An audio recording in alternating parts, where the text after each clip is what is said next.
Hello and welcome to the Unprofessional Review channel. Sorry, I had to clear my voice or my throat.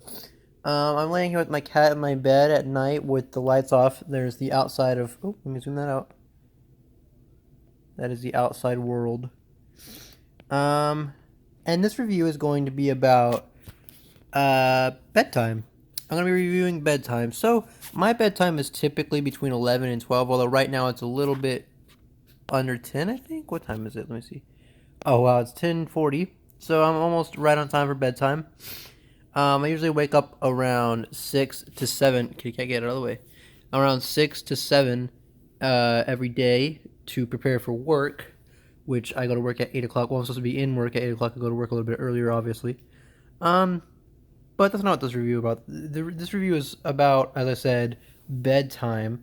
Now, when I'm laying in bed getting prepared to sleep, I lay there and I don't really stare at anything. Like a lot of people might stare at the ceiling or whatever, or sleep in a specific way. I lay flat on my back. Sometimes I curl up if like there's a disturbance in the other direction. Um, I don't know. It makes me feel comfortable. But usually I try to lay on my back with my hands crossed, or my body just kind of straight flat. Um, and I just lay there for it usually takes 30 minutes to an hour or more to eventually fall asleep, even if I just have my eyes closed. I don't know if I have a sleeping problem or not. When I was a kid, I couldn't sleep all night, most nights until like 4 a.m. ish is usually whenever I would fall asleep. Kitty cat, what do you want? Um, and yeah, so I don't know if I still have sleeping problems from there, from that time period, but I do have issues falling asleep every now and then. But whenever I do get to sleep, I usually sleep all right. I feel like I don't get enough hours because I usually wake up really tired and I'm really tired throughout the day. But I've discovered that no matter how much how often I sleep at the right time for the right amount of time, I'm always tired. It seems like if I sleep too little, too much, or just right, I'm tired either way. I don't know if other people have that, but judging from the internet, a lot of people my age might have that. But I feel like it's probably a simple explanation of like sleep deprivation or whatever. I probably don't do it significantly enough or as often as I should to make a significant impact on how I feel when I wake up. So, I'm gonna say that wouldn't really deduct any points here. It's not the sleep's fault that I wake up tired. It's my own fault that I wake up tired. At least that's my conclusion. Um, Sometimes my cat will wake me up by like biting my arm because she wants out of the room. Like not like she's like eating me or whatever. She's just trying to get my attention. Um, and I feel like that is the sleep's fault. If it disturbs my slumber, and if I could be completely immortal and immune to any pain whatsoever, then that wouldn't have to happen, and I would wake up very well rested. So that's gonna take away at least 1 point. Oh, someone just got here. Um, and but overall, I'm a really heavy sleeper. I don't really wake up to anything except for like an alarm. Like people can yell at me whenever I won't wake up.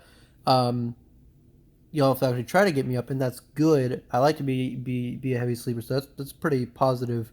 That's on the pro side of the pros and cons. Um, uh, what else do I have to say about sleep? There's dreams. That's pretty cool. But there's also nightmares, and those are not cool at all. So it kind of balances out there. All nightmares are way worse than dreams. Like dreams are cool. It sucks when you wake up because then you're not having a dream anymore. It's really something fucking awesome.